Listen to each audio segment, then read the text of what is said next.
একটা বৃষ্টি মাখা সন্ধ্যা ধীরে ধীরে বাজার গুটিয়ে আসছে। কেউ হিসেব মিলিয়ে বাড়ির পথে, আবার কেউ বসে আছে শেষ মুহূর্তের কিছু বিক্রির আশায়। মনিরুলের আজ খুব একটা বিক্রি হয়নি। ফোনে মেয়ে বলল, বৃষ্টি আসছে আব্বু, তাড়াতাড়ি বাড়ি এসো। তারও ইচ্ছা করে গরম চপ মুড়ি আর একটু শান্তি, কিন্তু সব ইচ্ছা কি আর পূরণ হয়? ওদিকে মালতী দোকান গুটিয়ে হাঁটা পথে বাড়ি, একাই সংসার টেনে নিয়ে চলেছে। ছেলেটা বড় মানুষ হবে, এই স্বপ্নটাই তার ভরসা, আশা।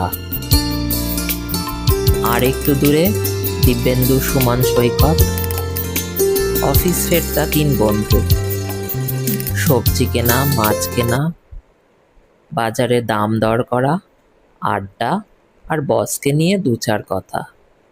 হ্যাঁ, প্রশংসাই বলা চলে।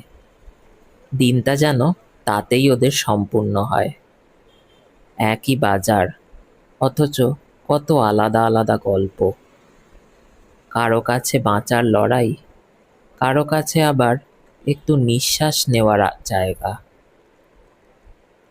তবুও সব কিছুর শেষে এই বাজার যেন চুপি চুপি একটা কথা বলে, জীবন যতই কঠিন হোক, থেমে থাকে না কিছুই। এখানে ভিজে মাটির গন্ধে মিশে থাকে আশা। ক্লান্ত মুখের আড়ালেও লুকিয়ে থাকে নতুন আগামী। এই ছোট্ট বাজারটাই যেন শেখায়, অন্ধকার যতই ঘন হোক, আলো ঠিক পথ খুঁজে নেয়। আর জীবন, সে তো চলতেই থাকে, একটু হাসি, একটু লড়াই, আর অনেকটা স্বপ্ন নিয়ে।